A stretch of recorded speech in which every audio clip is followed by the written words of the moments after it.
Je suis Kate Somme, psychologue, et aujourd'hui j'aimerais qu'on parle un peu du problème, entre guillemets, des métis et des noirs et blancs qui ne veulent pas bousculer le statu quo. Alors dans cette vidéo, en fait, je vais poser beaucoup de questions parce que quand je m'affirme sur certains points, notamment le problème des femmes métisses qui s'identifient comme noires ou qui se considèrent comme noires, créant un problème dans le groupe, dans la catégorisation des femmes noires à cause du colorisme, entre autres, je vais quelque peu me justifier en posant des questions.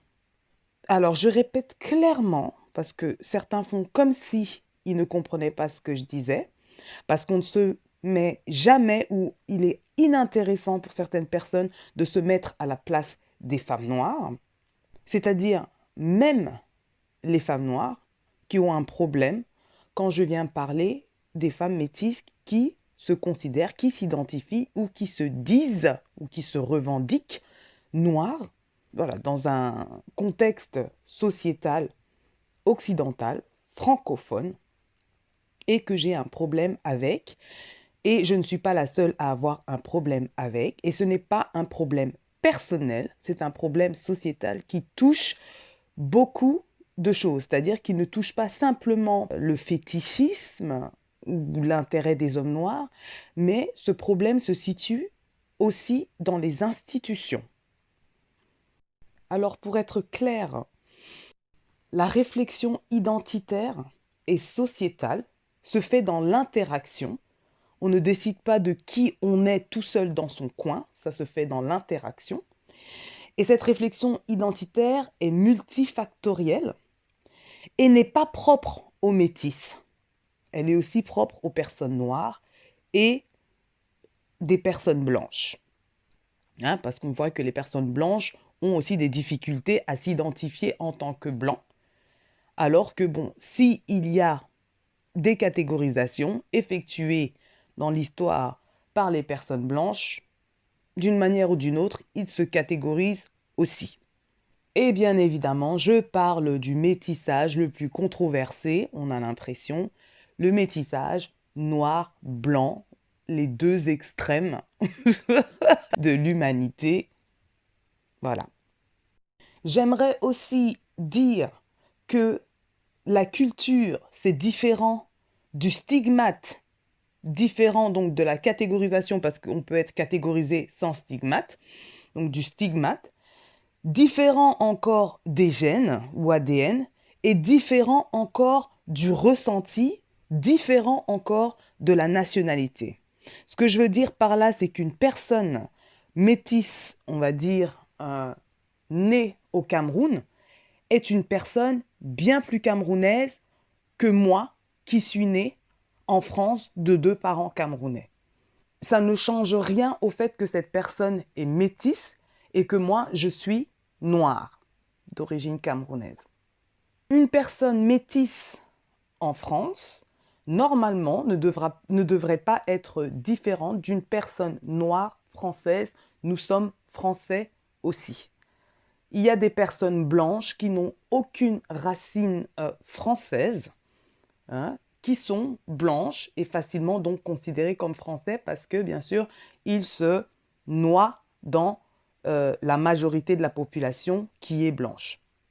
Quand je dis aussi dans mes vidéos qu'il serait bon pour les femmes noires de se séparer des femmes métisses, je ne parle pas de rejet, je parle d'une différence de catégorisation pour que les gens puissent mieux comprendre leur expérience racisée. Les personnes noires ne sont pas les seules personnes à connaître le racisme, et le racisme est différent donc d'une personne racisée à une autre. Être métisse n'est pas simplement une question de pigmentation, parce qu'il y a des métisses qui sont bien plus foncées que d'autres, des métisses qui ont des traits plus, entre guillemets, plus négroïdes que d'autres.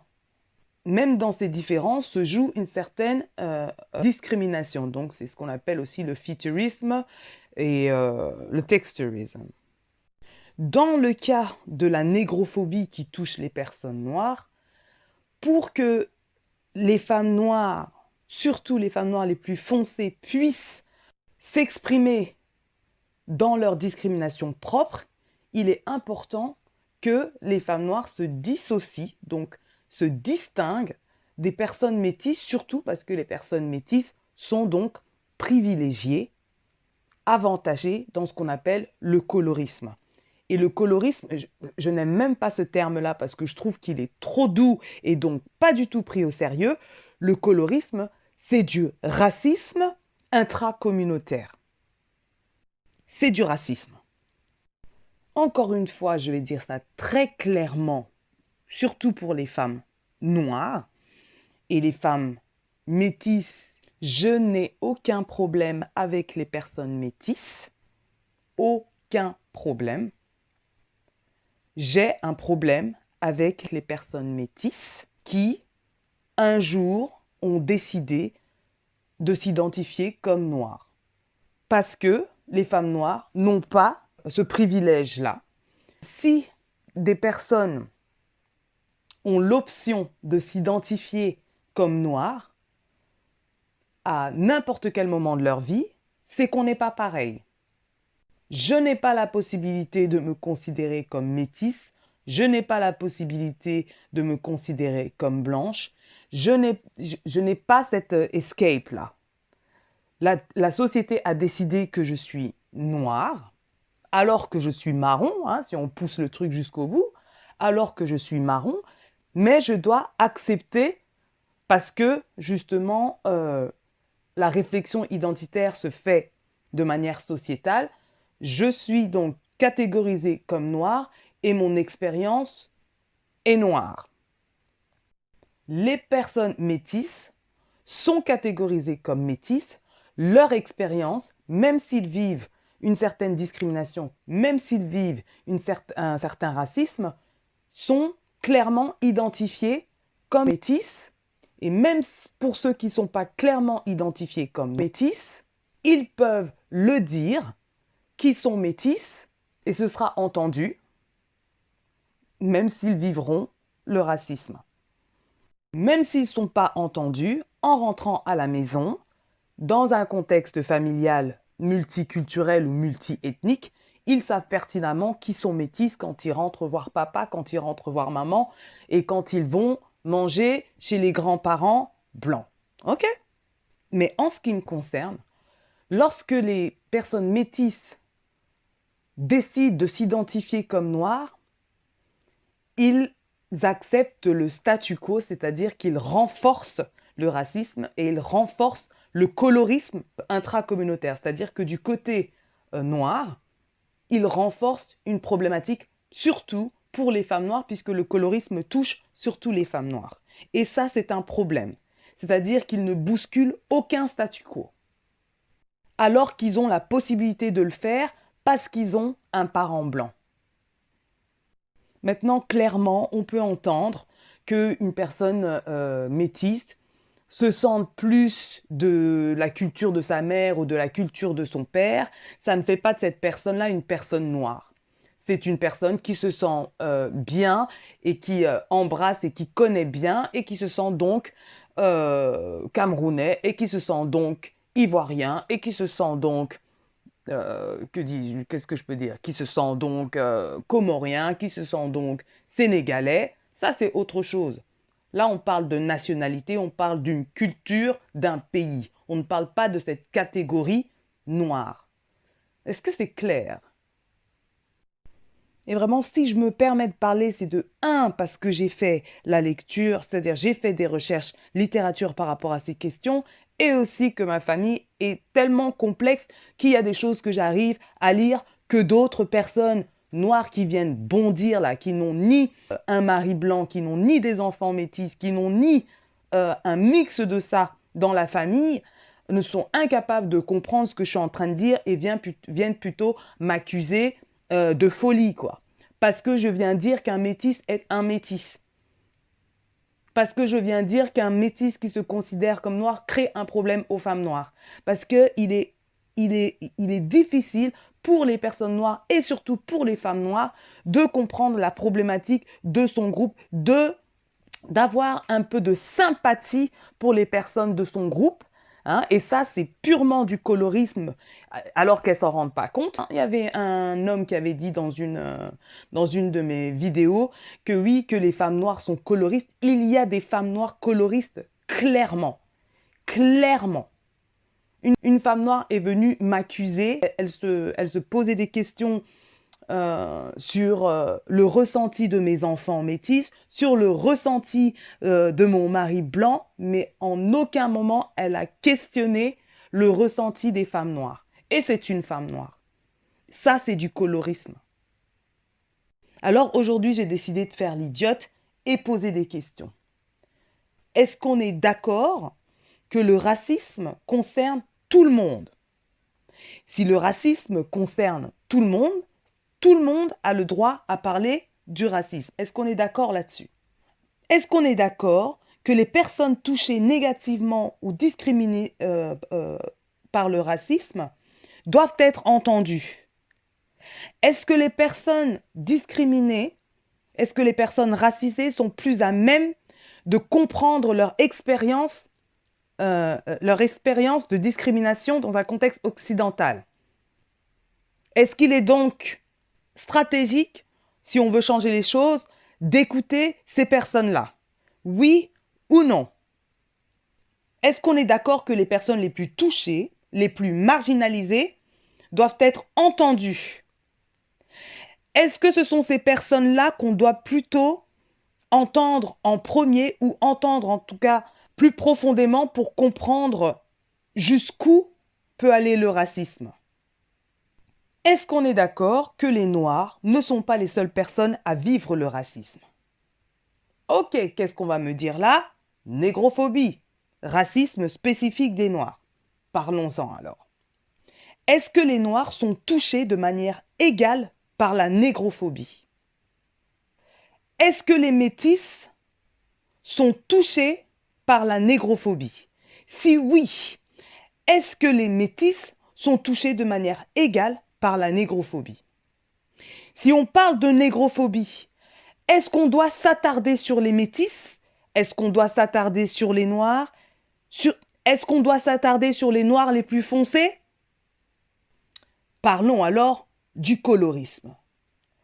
Est-ce que les noirs sont touchés de manière égale par le colorisme? Est-ce que les hommes noirs et les femmes noires sont touchés de la même manière par le colorisme? Si on doit s'attarder sur le racisme, est-ce qu'on doit écouter l'expérience des Blancs par rapport au racisme? Oui ou non? Même chose pour le colorisme. Dans la question du colorisme, intracommunautaire donc, est-ce qu'on doit donner la parole aux personnes métisses, aux femmes métisses dans le colorisme? Oui ou non? Pour ce qui est du colorisme, ne devrait-on pas entendre parler les personnes les plus marginalisées, les personnes les plus touchées par le colorisme?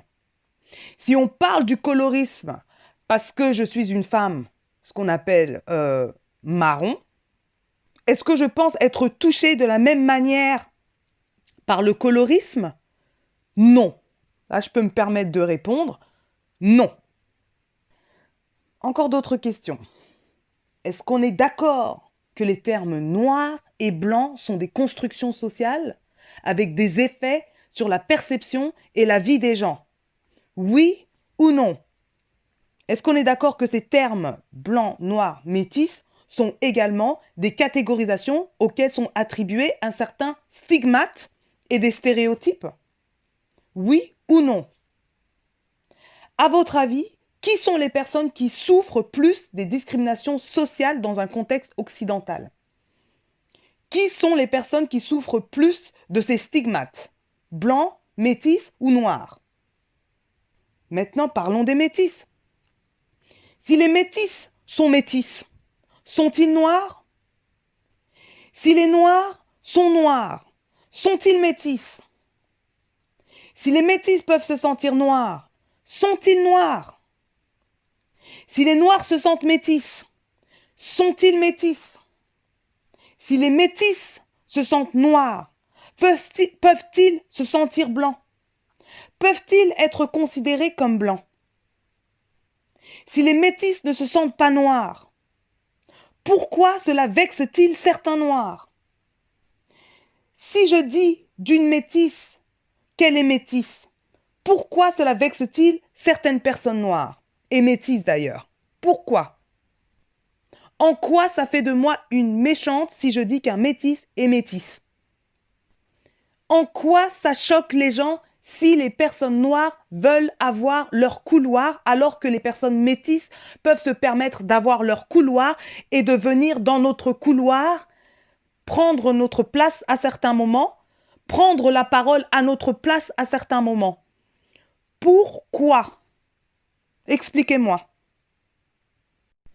J'ai traversé une vidéo il y a un peu plus d'un mois. Moi, perso, ça m'a dérangé que des personnes métisses que des personnes métisses, on va aller là-bas parce qu'elles n'ont jamais dit si leurs parents étaient noirs, hein, et on sait que certaines personnes métisses, certaines femmes métisses se considèrent comme noires, donc elles vont dire qu'elles sont noires alors qu'elles ont un parent blanc. Et moi, je considère visuellement qu'elles étaient métisses. J'ai vu donc une vidéo de 5 femmes que je catégoriserais de métisses qui parlaient de ce qu'est la femme noire. Et moi, ça m'a clairement dérangée.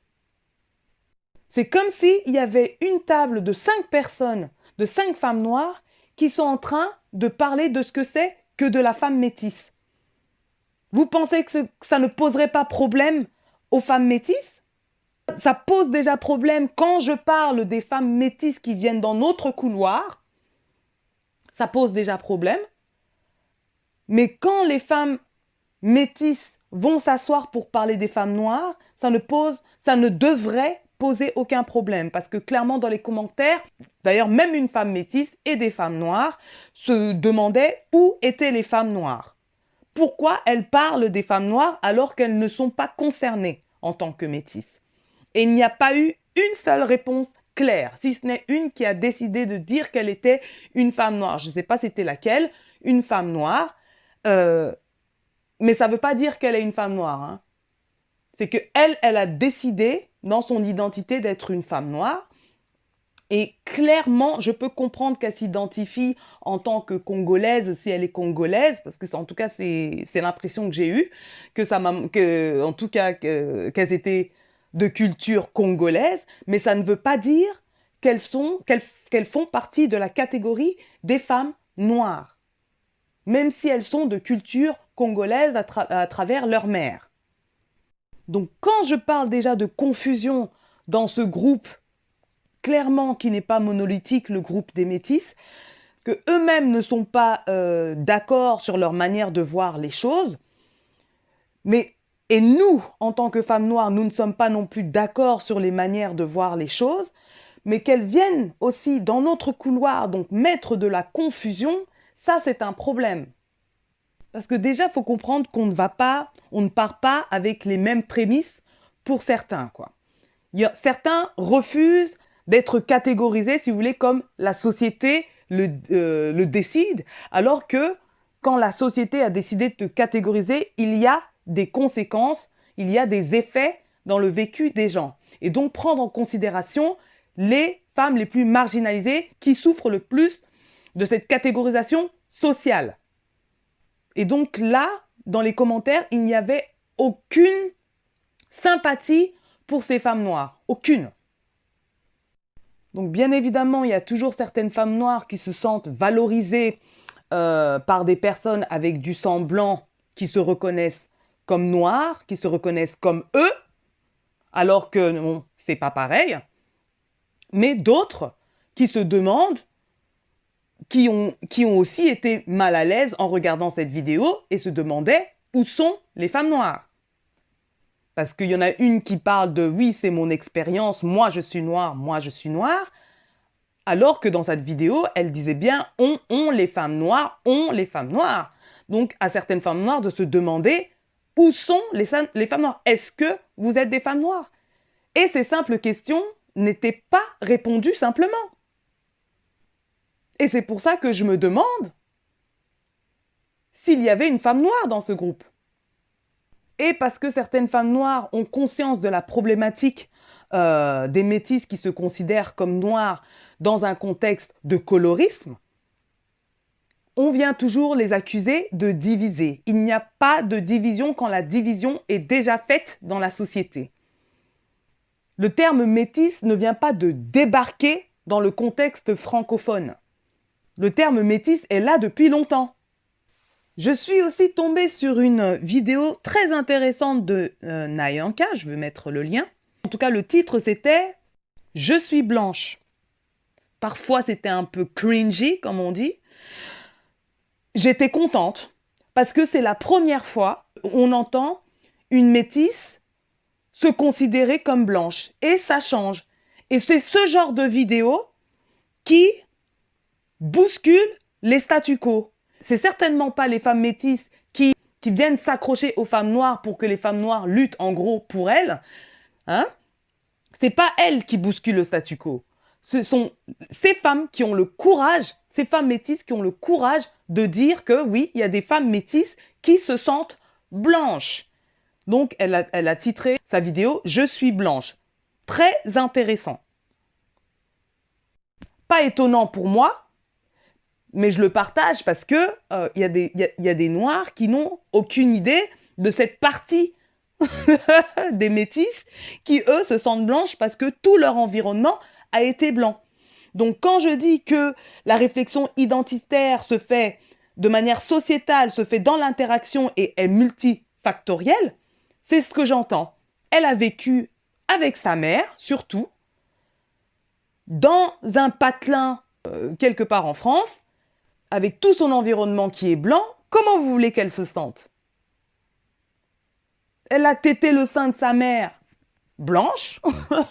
Elle a grandi avec sa mère blanche.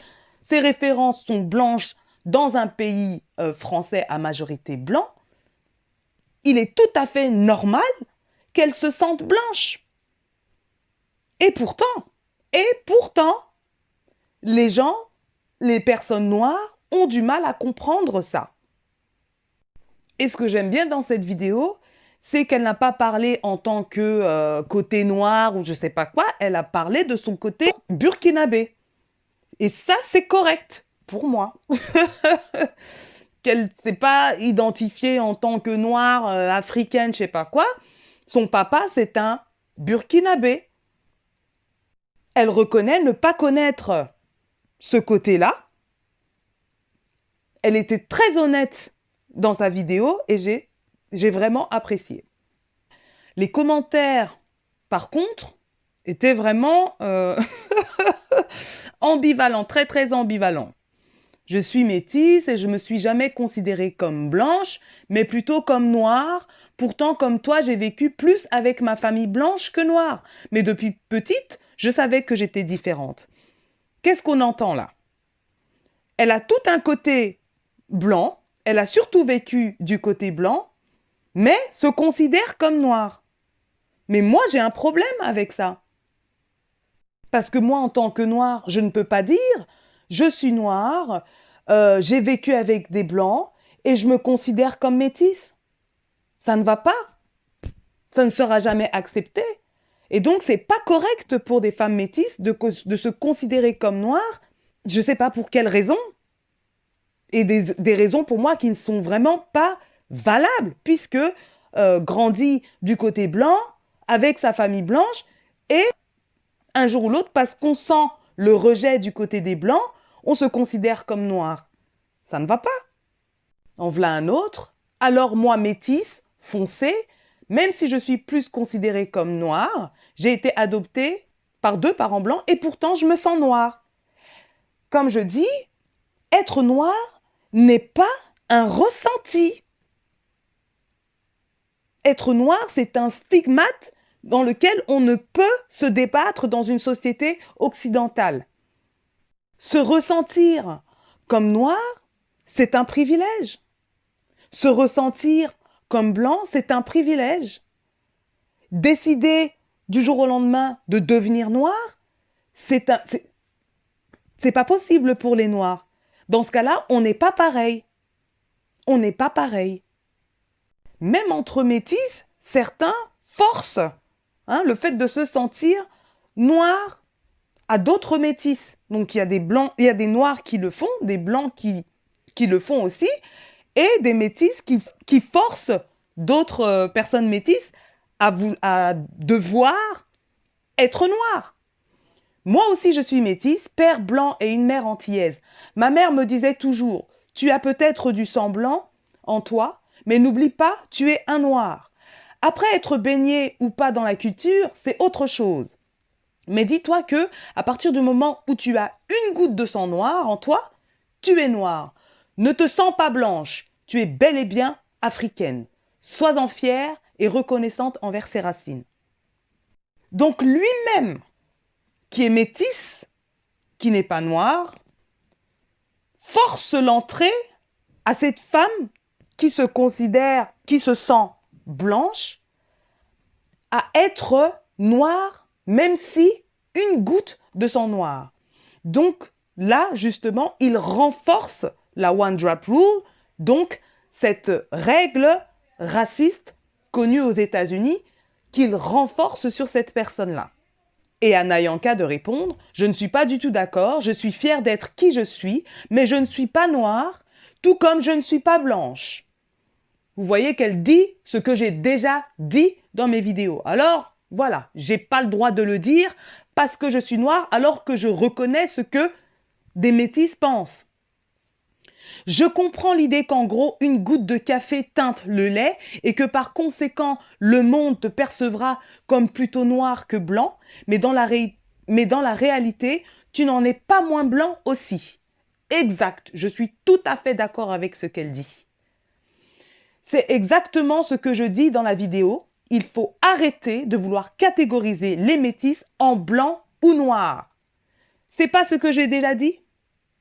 Après, si la personne s'identifie librement plus à une des deux communautés, eh bien, qu'il en soit ainsi, mais ce n'est pas aux parents de choisir, c'est à la société de choisir. Alors, je dirais plutôt que c'est malheureusement la société qui met le poids sur cette catégorisation. Même si normalement, ce ne serait pas à la société de choisir, mais ça, c'est dans un monde bisounours qui n'est pas le monde dans lequel nous vivons. Chaque personne perçoit les choses différemment. Si toi, en tant que métisse, tu te sens plus noir que blanc et que tu aimes cette appartenance, c'est cool, mais on ne doit pas l'imposer à tout métis.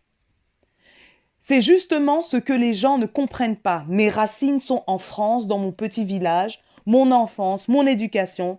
Mes groupes de pères sont ici, donc mes racines sont ici. Pour moi, mes racines égale de là où je viens, où j'ai vécu. J'ai conscience qu'il y a aussi des racines qui sont les miennes ailleurs et je ne les renie pas, je ne les juste pas encore découvertes pleinement. Je ne suis pas bel et bien noire, bel et bien africaine, tu n'as pas du tout compris mon message. Perso, moi, je la trouve très claire dans son identité. Si ce n'est qu'elle ne connaît pas, et elle le dit elle-même qu'elle ne connaît pas l'autre côté de ses racines, entre guillemets, quoi. L'autre côté, et ce qui est vrai. Et donc, quand je disais que la réflexion identitaire est multifactorielle, les personnes métisses qui ont vécu, qui ont grandi dans une famille avec un parent blanc et un parent noir, et où les deux cultures cohabitaient et il y avait communication de ces deux cultures, ces enfants-là grandissent bien.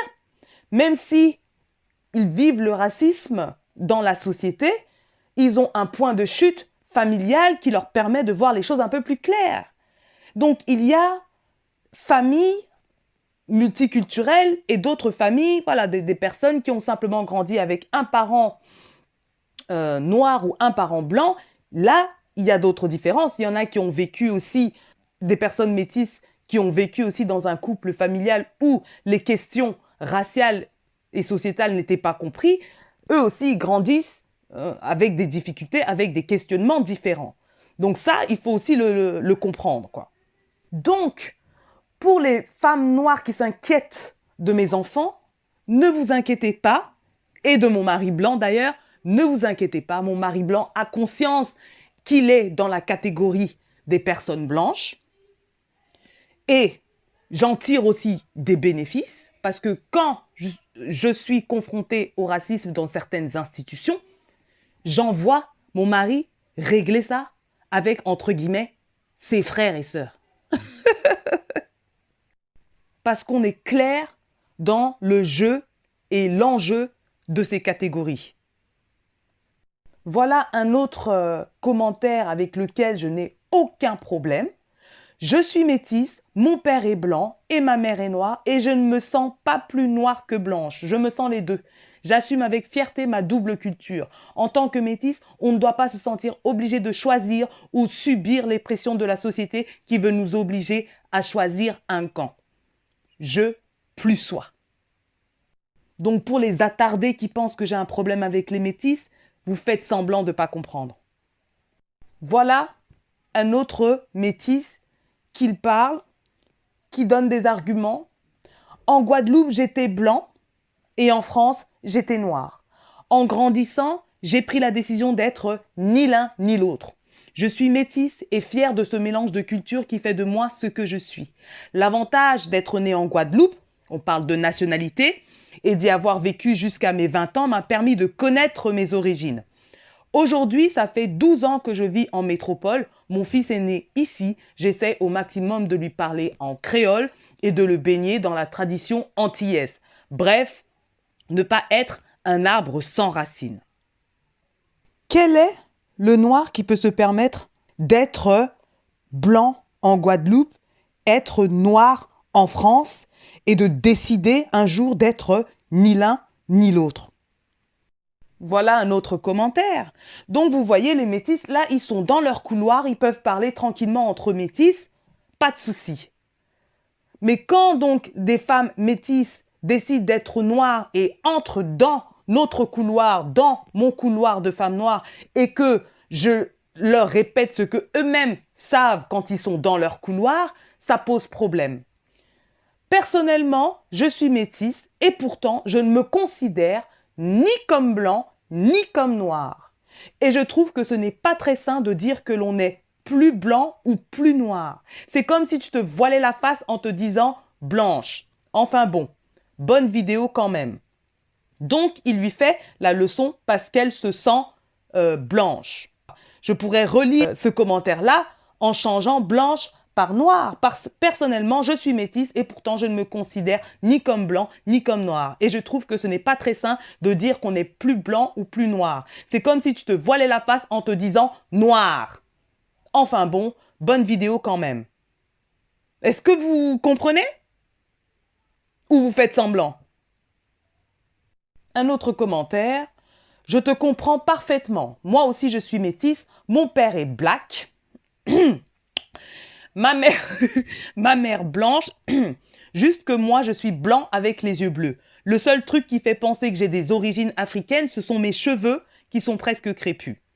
Dans tous les cas, je pense qu'on doit s'accepter et pas prêter attention aux étiquettes que les autres nous collent. En plus, être métisse, il n'y a rien de plus beau que d'avoir plusieurs origines et cultures. C'est ça qui fait notre force, cette diversité. Et maintenant, voici les commentaires des gens qui veulent la remettre à sa place de noire. Ok? Alors qu'elle est métisse, se sentant blanche. Moi, je suis malgache et je suis noire. Fière de l'être. Si je suis métisse? Non. Je suis malgache africaine. Donc déjà, elle associe la nationalité ou l'origine, si vous voulez, au métissage. Or qu'on peut être, comme je dis, on peut être jamaïcain et être métisse. Hein? Bob Marley. Hein? Donc, être d'un pays ne veut pas dire qu'on est noir ou blanc. On peut être camerounais et être métisse. Moi, je suis malgache et je suis noire. Fière de l'être. Si je suis métisse? Non, je suis malgache africaine. Dis juste que tu es française, mais jamais que tu es blanche parce que ta couleur de peau ne te classifie pas dans la case des blancs. Alors, c'est même pas une blanche qui le dit, quoi. Ce n'est même pas une blanche qui le dit. C'est une personne qui, quand je vois la photo de profil, pourrait être clairement catégorisée comme métisse, vivant justement à Madagascar, où il y a beaucoup de personnes métissées comme ça peut passer, c'est un autre contexte. Mais si elle était en France, même si elle-même se catégorise comme noire parce que à Madagascar, ils sont tous un peu comme ça, elle aura les bénéfices d'une personne métisse. Elle sera avantagée, en tout cas dans le colorisme. Mais c'est elle qui la remet à sa place de non blanche, quoi. Dis jamais que tu es blanche.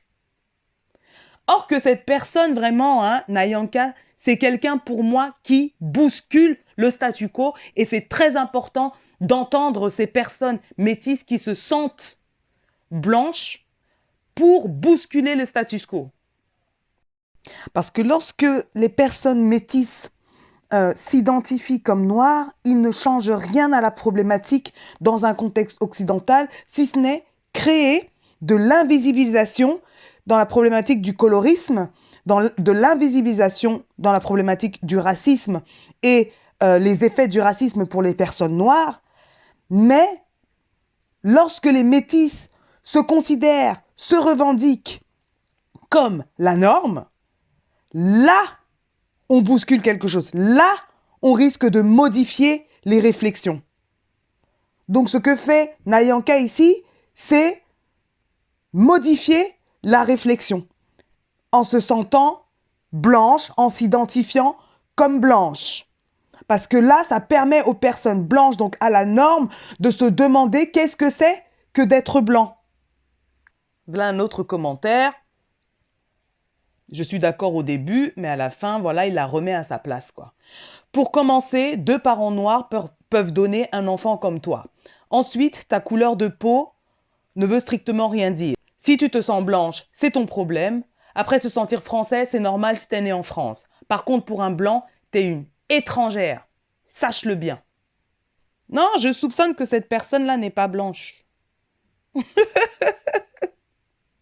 Et que c'est une personne noire qui la remet encore à sa place, hein, à sa catégorisation de teinté, donc noir. Donc hop, si Nayanka essaye de se hiérarchiser, de se mettre au niveau des blanches, non, non, non, non, redescends ma copine, redescends, tu es une étrangère.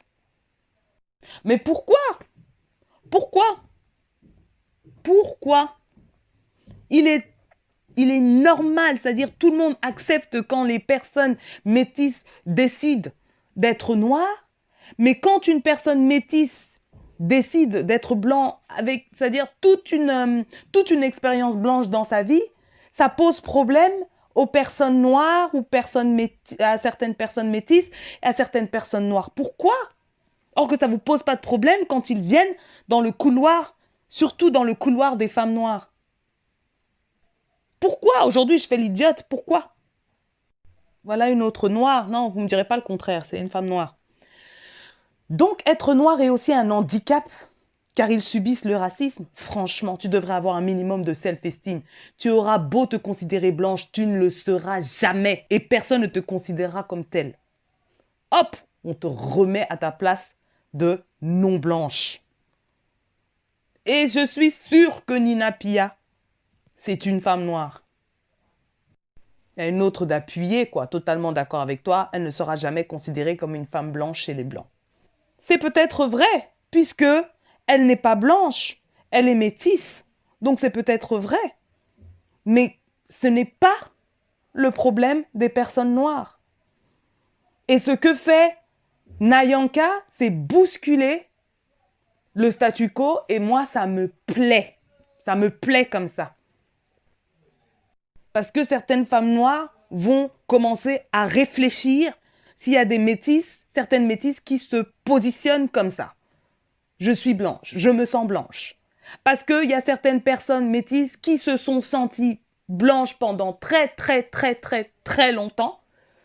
Et un jour, elles en ont eu marre qu'on ne puisse pas les accepter en tant que blanches et ont décidé de devenir noires. Et ensuite, ça devient notre problème.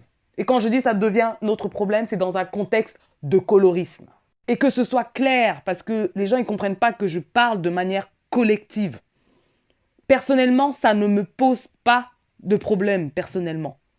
Mais collectivement, ça pose problème et ça ne pose pas problème simplement parce que les hommes noirs préfèrent les femmes métisses. Moi, j'ai pas de problème avec ça. Comme je vous ai dit, je me suis jamais gênée pour sortir avec des noirs, sortir avec des arabes, sortir avec des blancs. Voilà quoi. C'est pas ça qui me dérange.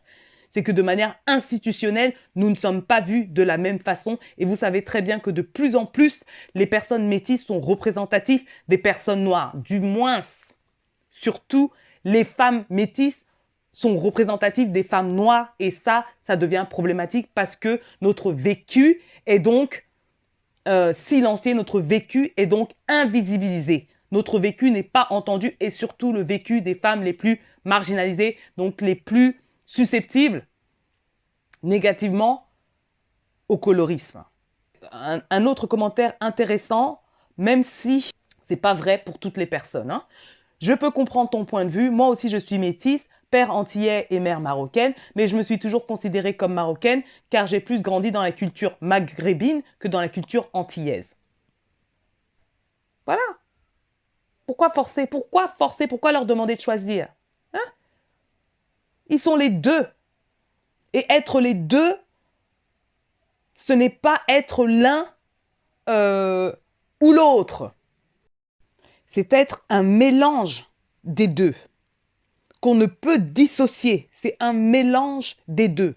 Métis, mixte en anglais. Pour donner un exemple bateau, nous sommes tous un mélange de notre père et un mélange de notre mère. Nous ne sommes ni notre père ni notre mère, nous sommes un mélange des deux. On ne peut pas couper, on ne peut pas dissocier les deux. Maintenant, on peut, pour de multiples raisons, plus s'identifier à l'un ou à l'autre, mais cela ne change pas le fait qu'on soit un mélange des deux. Et ce n'est pas être pareil qu'une personne, entre guillemets, monoraciale. C'est pas la même chose. Hein, si on compose la culture, le stigmate, le gène, le ressenti, la nationalité, tout ça là, les Noirs ont ça pour eux. Il est difficile pour un Noir de se sentir blanc. Il est difficile pour un Noir de s'identifier comme métis ou de s'identifier comme blanc. Il est difficile pour une personne noire de détacher ce stigmate du noir. Et de par la culture, cette personne-là est aussi noire, enfin noire africaine, donc congolaise, camerounaise, ghanéenne, sénégalaise, malienne, tout ça là. Une autre femme métisse. Tu es magnifique, je te comprends à 100%, étant de mère blanche et de père noir, moi aussi. La culture se transmet par la mère et tu t'identifies à ta mère, c'est donc logique que tu te sentes blanche, mais la réalité c'est que tu ne l'es pas et que les autres ne te perçoivent pas comme blanche, même si culturellement tu l'es et génétiquement tu l'es à moitié. En prenant de l'âge et en élargissant ton expérience de la vie, tu résoudras ta problématique et je suis complètement d'accord avec ça.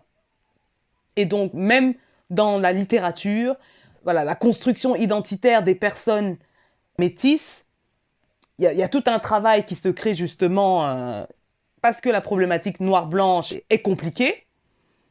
Donc, l'identité d'une personne métisse, et pas de toutes les personnes métisses, on va rester sur les problèmes pour ceux qui ont plus de conflits, on va dire, dans cette identité-là. Elle traverse différents cycles, quoi. Et plus tu grandis, et plus ça ira. Et voici une femme noire, apparemment, hein, quand on voit la photo de profil.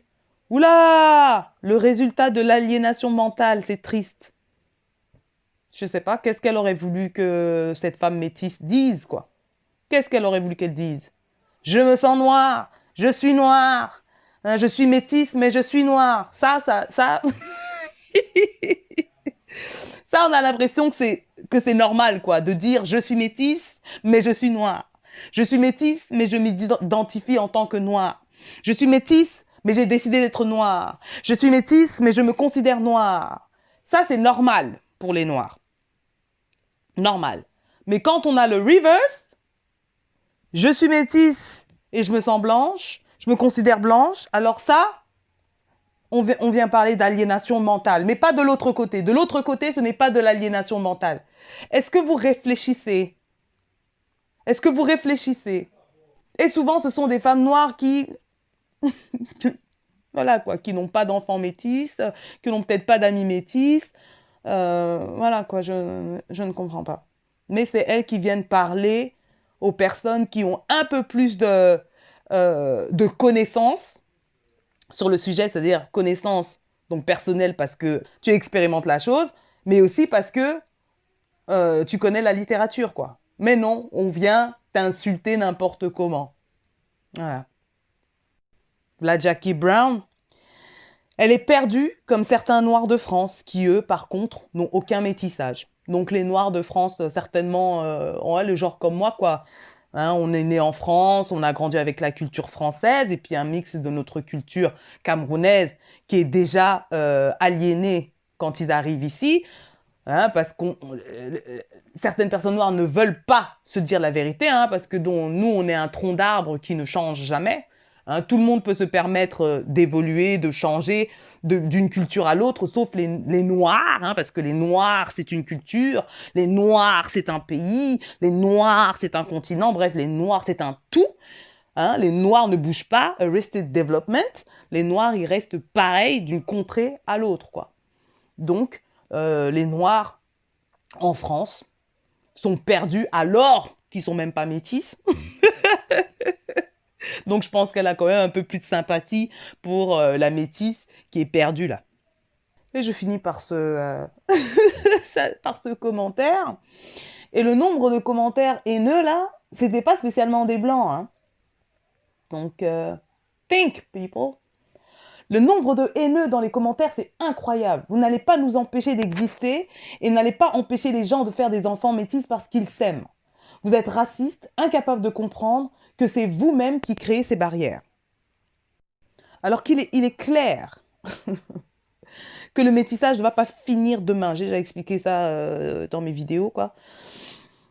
Si les gens sont bêtes... Mais dans un contexte de colorisme, il est important pour les femmes noires de mettre des barrières. Et quand on parle de barrières, quand moi je parle ici de barrières, ce n'est pas de barrière raciste. C'est une barrière parce que les femmes noires, les femmes métisses sont déjà représentées en France depuis longtemps. Hein, moi je suis née en France, je me rappelle pas ne pas avoir connu une représentation métisse pendant que je grandissais en France. Par contre, que la représentation de la femme noire soit effectuée par des femmes métisses, ça, les femmes noires l'ont vécu. Donc, quand je dis chacun dans son couloir, ce n'est pas un rejet, c'est une séparation, c'est une délinéation, si vous voulez, pour qu'on puisse lire l'expérience des femmes noires. Est-ce que c'est clair? Les femmes sont en compétition. Que vous le vouliez ou non, les femmes sont en compétition. Et donc, certaines femmes métisses comprennent bien qu'elles ont un avantage dans le groupe ou dans la communauté noire de par le colorisme. Ok, ça aussi, on peut aussi l'accepter. Du moins, moi, je n'ai pas peur de cette compétition-là. Après, je suis brown skin, donc peut-être qu'il y a de ça, je n'en sais rien. Je ne peux pas dire que je comprends exactement ce que vit une femme noire foncée, mais je tiens à comprendre. Et je ne fais que ça, je tiens à comprendre les plus marginalisés dans le groupe des femmes noires. Que les femmes métisses viennent crier qu'elles sont noires et donc, quand elles prennent la parole en tant que noires, invisibilisent l'expérience des femmes noires, j'ai un problème avec ces femmes métisses-là. J'espère que c'était clair. Alors, j'ai posé plein de questions. S'il vous plaît, répondez-moi en commentaire sous la vidéo. J'ai bien envie de savoir ce que les gens pensent. Est-ce que les femmes métisses ont le droit de représenter les femmes noires dans le colorisme? Si oui, est-ce que les femmes blanches ont le droit de représenter les femmes noires dans le racisme? Parce que c'est la même logique. C'est la même logique. Donc, on ne peut pas dire oui à une question et non à l'autre parce que c'est la même logique. Je voudrais juste insister sur le fait que je trouve ça très bien que les femmes métisses s'expriment dans leurs ressentis en tant que métisse. Je n'ai aucun problème. Au contraire, ça peut m'aider à voir certaines choses pour mes enfants. Il n'y a aucun problème là-dessus. Donc, j'étais très contente de tomber sur la vidéo de Nayanka, même si je sais que ce n'est pas le cas de mes enfants, puisqu'ils vivent avec une mère assez alerte sur ces questions-là, et avec un papa qui a dû faire ce travail-là. Maintenant, ça ne veut pas dire qu'ils n'auront pas d'autres questionnements, que je ne peux pas apprendre d'autres métisses en tant que métisse. Voilà, dites-moi ce que vous avez pensé de cette vidéo et éclairez-moi. Éclairez-moi. On se capte à la prochaine. Bye.